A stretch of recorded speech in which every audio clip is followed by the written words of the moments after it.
Hey guys, how's it going? It's going Great. awesome. Loving life. Well, Doing that's great. good. And I remember having talked to all of you guys as you entered our mentoring program some several months ago, and now you're here together, which is super cool. And people are like, "Well, how did this happen? How did you guys end up doing, your first deal, 29 units in Augusta, 1.4 million? You're like, how did that happen?" So we want to unpack that right now. Before we get going, though, because there's three of you guys, everyone kind of go back and give us a little background. What were you doing before you came to us, and why did you want to get into multifamily? So we'll call on Justin first. Sure.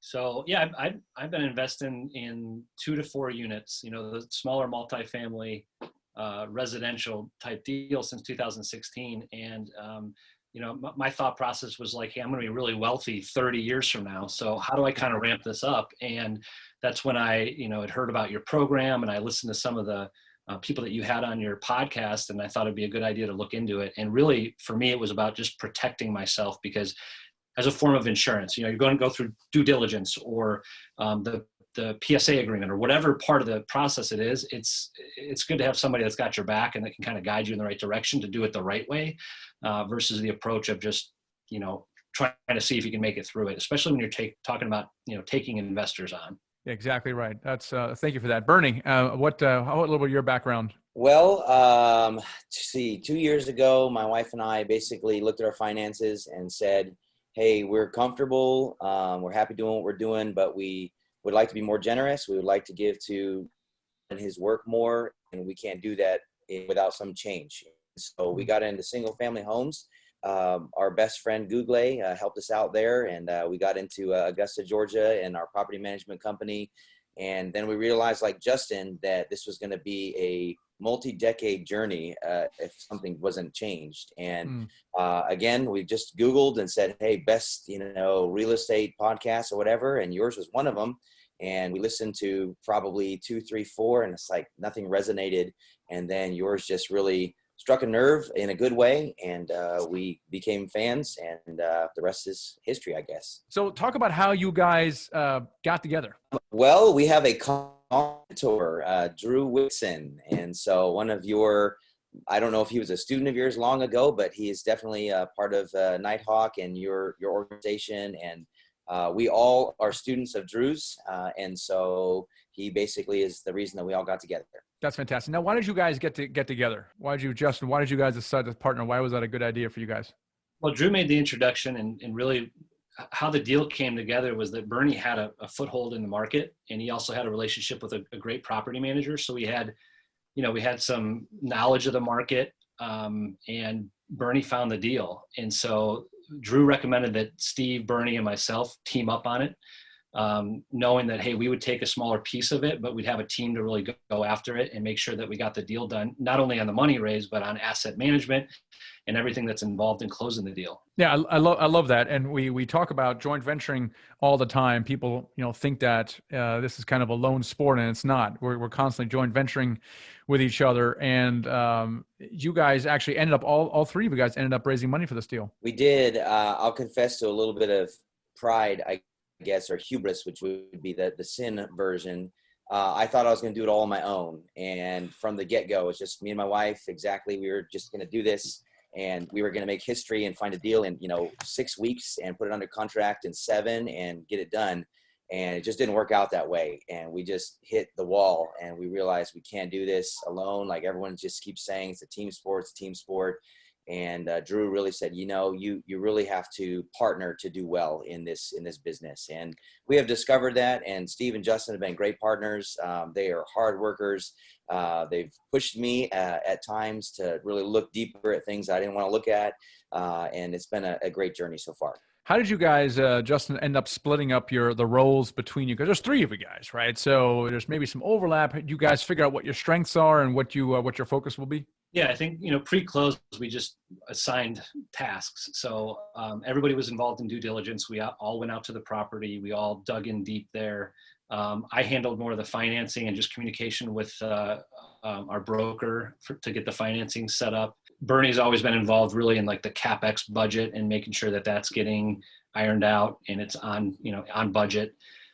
So we've all kind of just had different, now with asset management, we've decided that we're all going to split it. And so we're all on the calls right now. How we're doing things is we've got 2 calls a week. We've got one to kind of prepare for the call with the property manager and another call with the property manager, so that we're all kind of weighing in, but we're not overwhelming the property manager with a bunch of us kind of speaking up at once.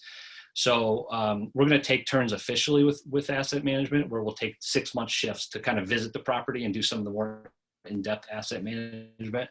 But we're really all involved in the decisions that are being made on the property right now. I think that's great, and it's necessary, certainly in the beginning, for all you guys to be active in every part of the aspect of the deal. I think you'll find over time that there's going to be certain strengths and weaknesses that you have that you gravitate towards. Do you guys have any idea how you're going to do moving forward? Do you think you're going to try to do another deal together? Is this a kind of a short-term partnership, or what is kind of your outlook moving forward? I'll take that. I think what we're really trying to do more than anything is just do an excellent job with this property. We want to make sure we provide an excellent return to our investors. We want to provide an excellent experience for our property manager and for each other, really. So I think at this point, we're only 2 weeks into the deal. It's too early to know. We're just focused on taking care of everyone that's around us so that we get pulled into other opportunities. And we haven't even looked ahead to that point at this point, because we just really want to do a good job with what we have. I love it. So let's talk a little about this deal. Bernie, you found it because you were already active in the Augusta market. What was it like for you guys? And maybe each one can take it separately. What was it like for you guys to raise money for the first time? Was it easy? Was it hard? Talk a little bit about that, Justin. It's hard. It's hard. I think we were at a relatively good time to raise money.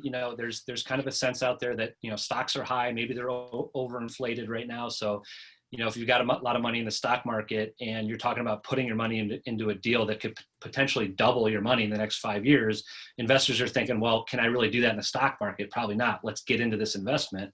But at the same time, it's always difficult. My recommendation for other people that are doing is don't take your foot off the gas, because you will have people drop off.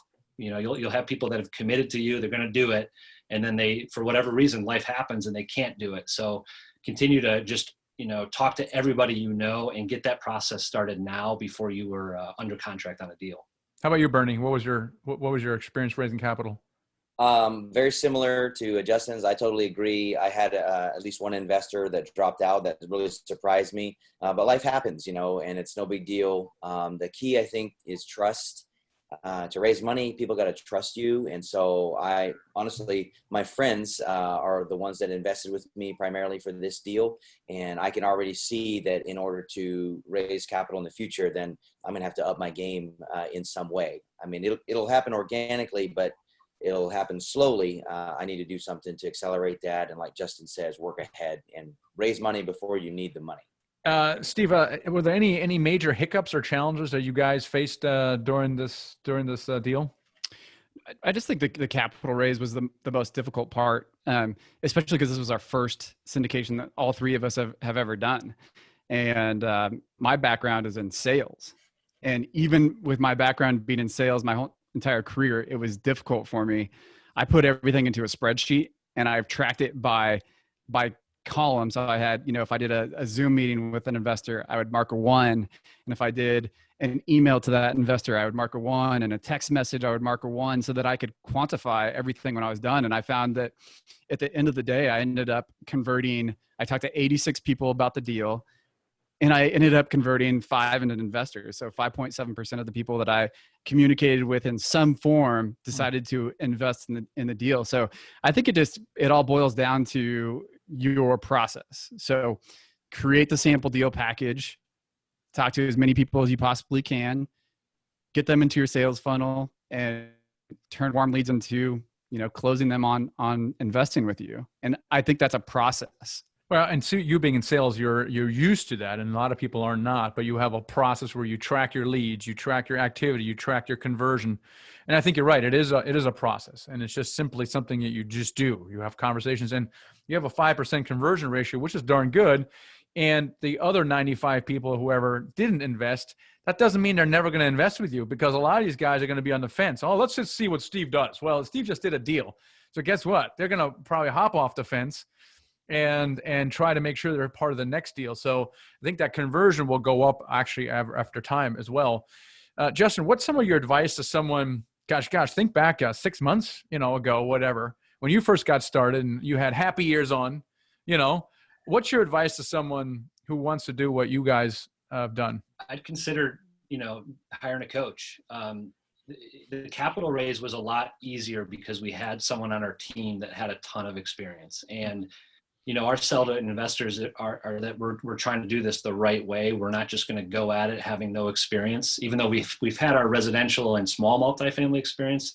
We wanted to let them know that we've got someone on our team that's really going to guide us when tough decisions need to be made and when we got to come up with the right answer. So consider doing it. There's certainly other ways, to go about this where you don't do that, but finding someone with a lot of experience and putting them on your team is going to help a ton and probably get you there faster.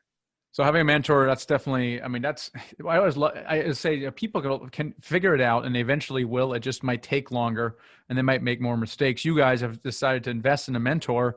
And I think the benefit of that is that you accelerate the results. And I think that's what happened here. Bernie, anything else that you can think of that advice to someone who wants to do what you guys have done?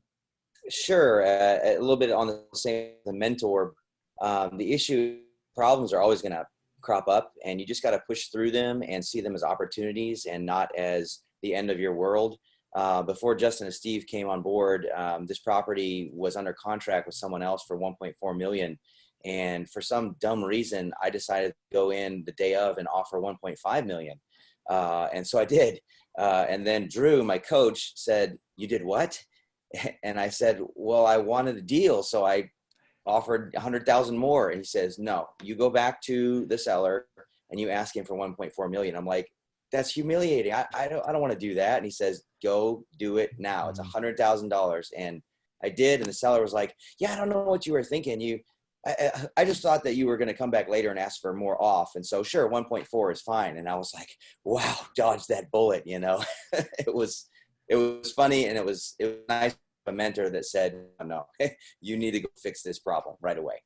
And that's where a lot of experience comes in as well, because he knew it was going to bite you in the butt later on if you went at 1.5. Steve, any kind of parting words from you as well?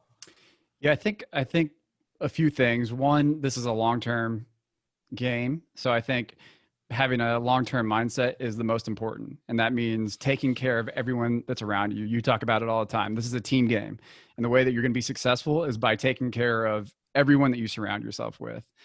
And then also, if you're going to take the step to hire a mentor, I think you need to be ready for that. And what does that mean? That means you should have done a baseline of self-education. You should understand what you're getting into. You should read some books. You should read blogs. You should study, find out the different gurus, because everyone has their own spin. And I did that. And I landed on your program because I like your message. And that's important because I had put in that time. I knew exactly what I was getting into. A good coach doesn't mean they're going to do everything for you. It means that they're going to guide you. They're just several steps ahead of you. So you have to be fully committed to this process before you get into it, because you're making a significant financial investment when you do hire a coach. But when you are ready, you sent us a really nice gift. It's hanging up on my wall. It says, in your moments of decision, your destiny is shaped. So, when you do make that decision to hire a coach, be ready for it, because when you are ready for it, opportunities present themselves and then it's good. It's great. That's fantastic. How can people connect with you guys? Bernie, you want to take that? Sure. I'm following the steps of my mentor, Drew, and I just have my email address, which is Lund at sbcglobal.net. That's BURNELLLUND at sbcglobal.net, or my cell phone, 619-971-1279. Love to hear from you. Call, text, email, anything. Justin? I'm at Elliot Multifamily, which is ELLIOTT multifamily.com. Awesome. Steve? Yep. Steve at 7ironcapital.com. I love golf, so had to incorporate that. Love it so much. Thanks for being here, guys, sharing your story with us. Thanks again. Appreciate it, Michael. Thank you, Michael. Appreciate it.